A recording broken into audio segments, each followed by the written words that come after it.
Hello herbivores!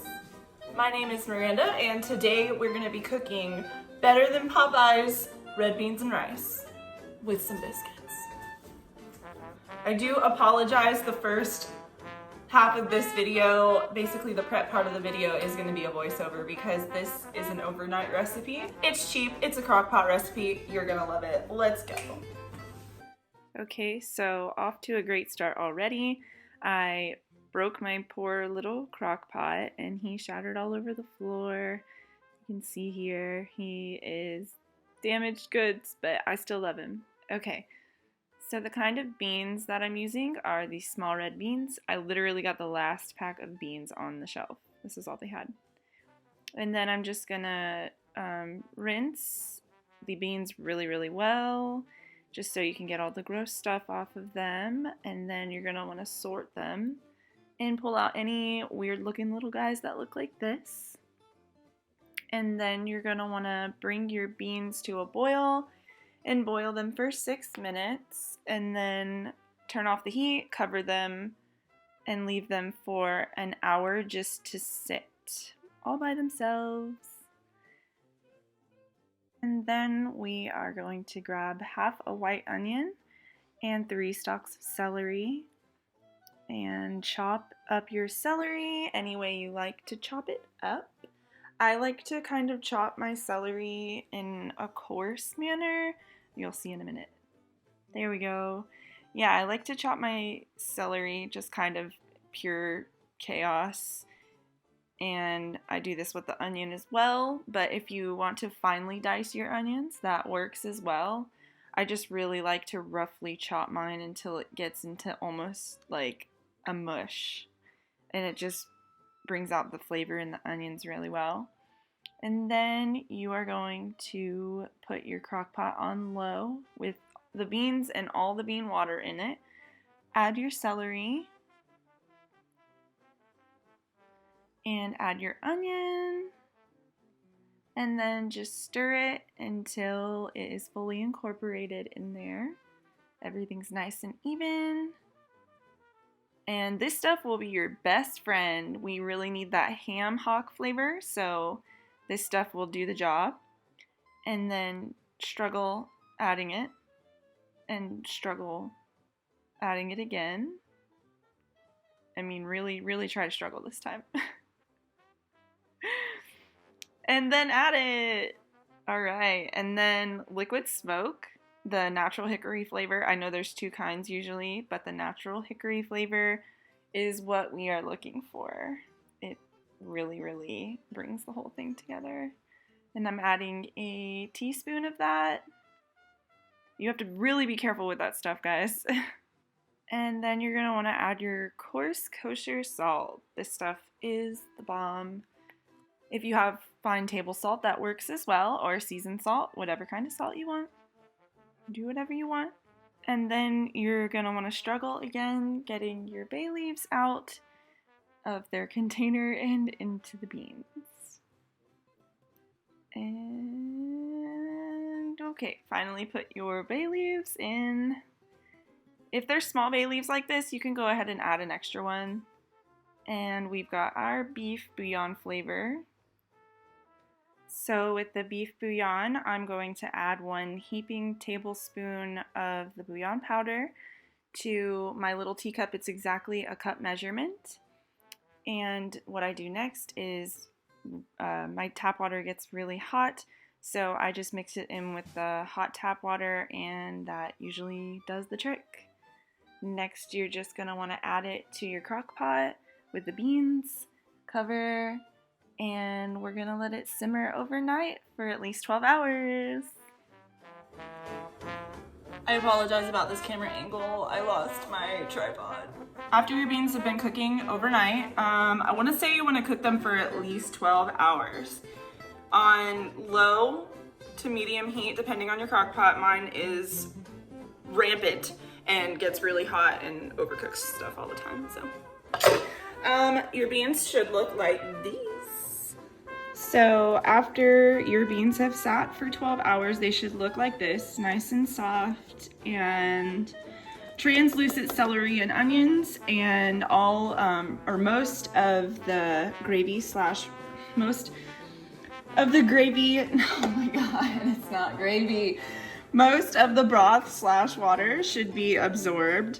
And then now what you want to do is very, very carefully pick out your bay leaves, because nobody wants to eat whole bay leaves, I promise.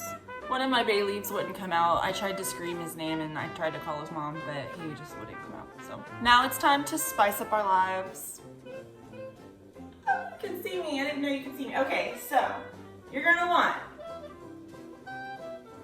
onion powder, garlic powder, chili powder, some kosher salt, definitely fresh ground black pepper. A little bit of cayenne never hurt anybody.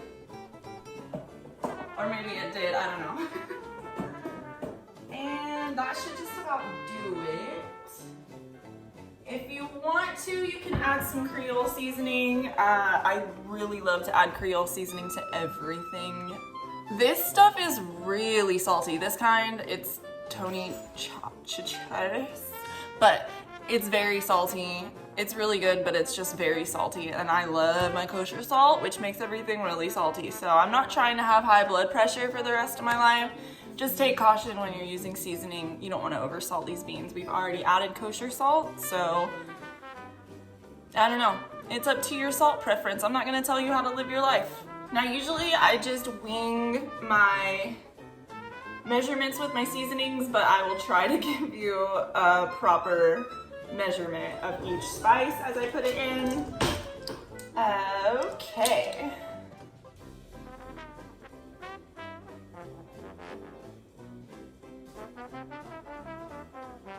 Really, with the Cajun or Creole seasoning, Cajun slash Creole seasoning, it really doesn't matter. It will be okay if I don't call it by its proper name. I just put a little dash and a little extra for good luck. So I'm gonna hold off on my kosher salt until it's ready to sit for its last hour, and then just kind of take it from there. I'm gonna go ahead and say I do a good teaspoon of each spice. Teaspoon of onion powder,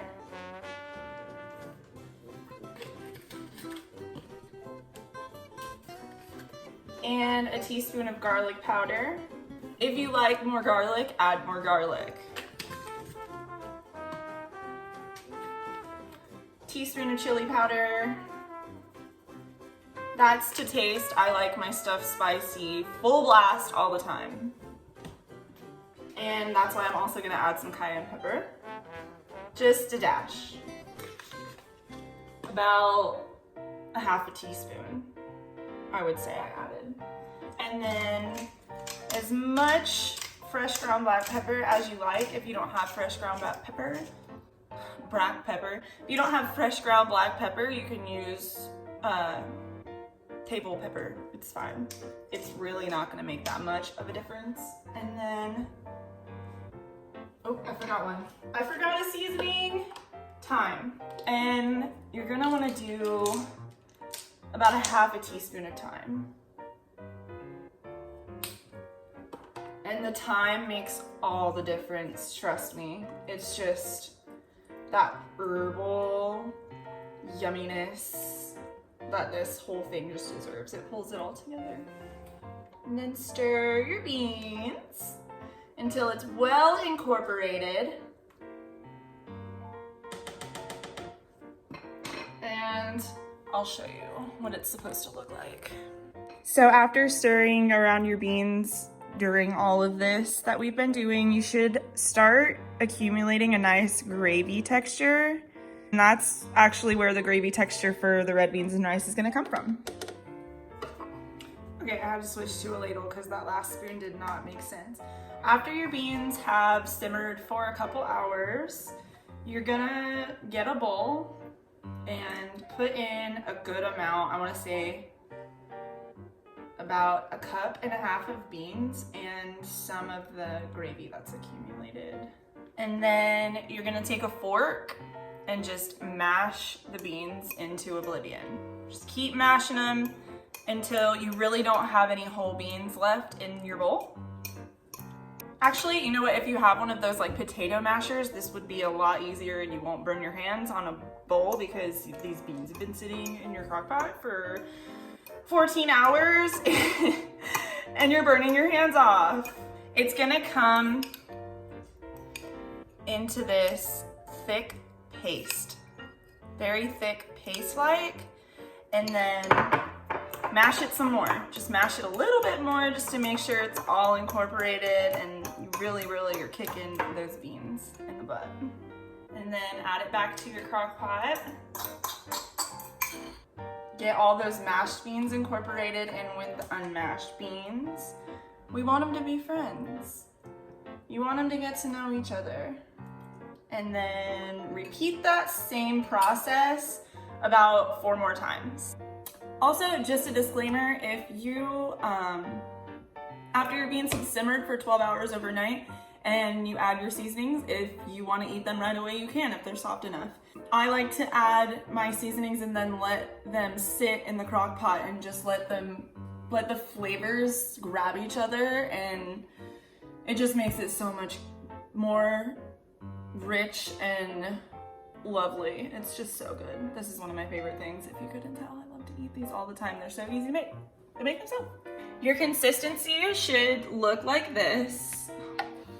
And if I could just get a grip, you know, it'd be great. It should look like this. You want to leave some whole beans in there. You don't want to mash all of your beans into oblivion. You do want to have some whole beans in there, but when you just mash the beans together, it gives it that really rich gravy. And another disclaimer, just because these recipes are going to be completely vegetarian does not mean that you have to make it vegetarian. If you wanted to add some andouille sausage to it or even some green bell peppers, that's totally up to you, and these are open for interpretations. I'm just giving you the basis to run with. Now it's time to move on to biscuits. So my favorite biscuits to use for this recipe are the Ingles ones that they make fresh in their bakery, but I know not everybody probably has an Ingles around them. So the next best thing that I figured out all by myself is, I know they have these in Walmart, but any frozen biscuits should do. I just know these are really good because they're thin. These ones, they're Mary B's, the thin cut and crispy crust. So I just follow the directions on the back, except I kind of tweak it a little bit in the middle. The directions on the back will tell you to position the biscuits flat side down on a lightly greased baking pan, and then you're gonna bake it for approximately 20 minutes or until browned at 375 to 400 degrees. I will probably put it on about 385 and then constantly keep an eye on them. I line a baking sheet with aluminum foil and then I spray a little bit of, oh my goodness, spray a little bit of cooking spray on it, just like that. And usually I will make about 6 biscuits and I position them, I position them close together like this. I find that they bake better that way and they don't get that weird like crunchiness. Now it's time to add our biscuits to the oven. The oven is on 385. And just pop them in there. So instead of setting them for the 20 minutes that's suggested, I'm gonna set them for 10 minutes and we're gonna work some magic halfway through. A little trick that I'm gonna show you for the halfway through 10-minute mark, you're gonna, it's a tablespoon and a half of butter, and I cubed it up so it would melt good and not explode in the microwave. Microwave it, it literally looks like that. Microwave it at 10-minute intervals. No, not 10-minute intervals. Oh my God, don't microwave butter for 10 minutes. 10-second intervals until the butter is completely melted. Ah! Okay, so the 10-minute timer just went off. All right, so now that the biscuits are out of the oven, you're gonna take your melted butter and whatever one of these thingies is called. I'm a professional, I promise. And take some butter. This is very hard to do with one hand. I'm just trying not to get third-degree burns, you know? And brush those babies. Butter them up. High cholesterol who? All right. Now that they're all buttered up, put them back in the oven for another 10 minutes. And if you have a little bit of extra butter left over, save it. You're gonna want it for the end, I promise. All right, so they're all done and they should be a crispy golden brown, like so. They're not really crispy, they're just golden. Like, they're perfect. You want them to look exactly like that. They're so pretty. So that butter I was telling you about before, you're just gonna wanna go ahead and brush that on them again. And now the only step that we have left is rice. I like to use a long grain rice. This is basmati. And you're gonna want a big pot like this to cook it in. The trick to your rice coming out perfect and not sticking to the bottom of your pan and being really fluffy and separated is two things: olive oil and how much water you use in your rice. And I will show you how to do that perfectly. Back to my awkward angle. I do 3 cups of water. I do 3 cups of water to 2 cups of rice and a little bit of olive oil, and I'll show you exactly how much I use. So I'm just gonna put my 3 cups of water in this pot. Now I like to let my water start boiling before I put the 2 cups of rice and the olive oil in. And I don't know, it just turns out good every time I do it that way, so.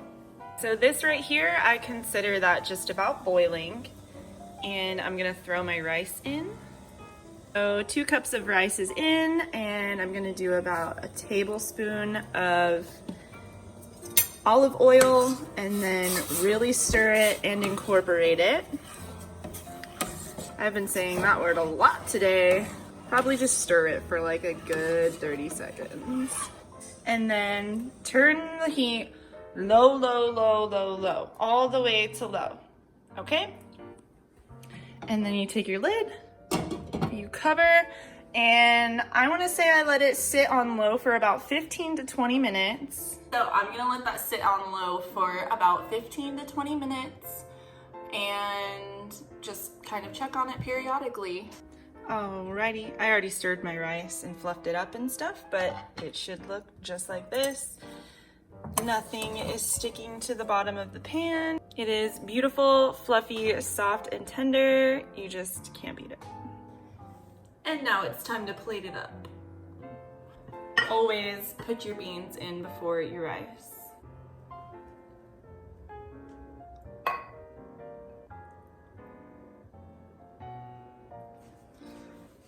It smells so good. Oh my God. I'm so excited. And then add a big scoop of rice.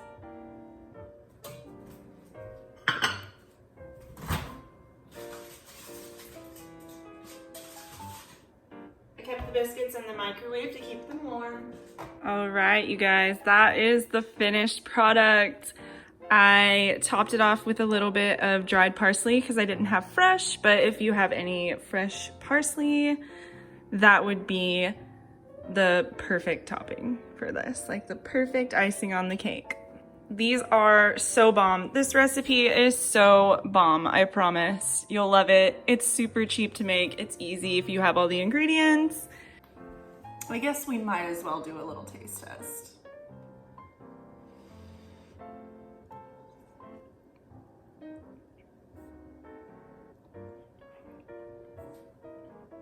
It's so hot, but oh my god, it's so good. It's just not right. It's worth burning my mouth.